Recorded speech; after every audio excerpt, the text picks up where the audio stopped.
So, ginawa na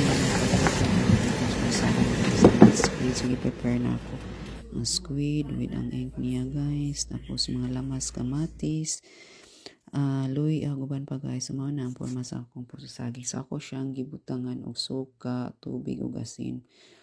Niya, ako siyang umuton dyan ako siya, guys. So, nag-squeeze yun ako, guys, para mawagtang iyang kapait, guys. So, muna na siya, guys, ang isala. So, muna ma-preparation na ako, guys. So, natin mga patis. Uguban pa, guys. Na, kung pang mga seasoning. So, una, guys, ako siyang gi-fried ang mga lamas. Tapos, ang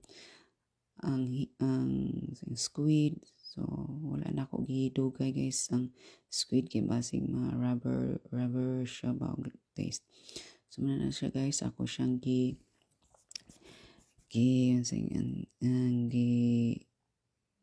set aside din ako siya, guys.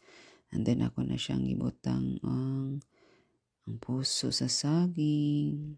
So, dili na siya kuan, guys, kanang pait. So, gibutan ako soy sauce.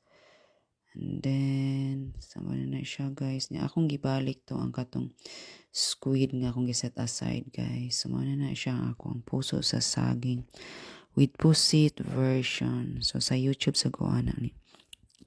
Tanaw, guys. Thank you for watching. Bye.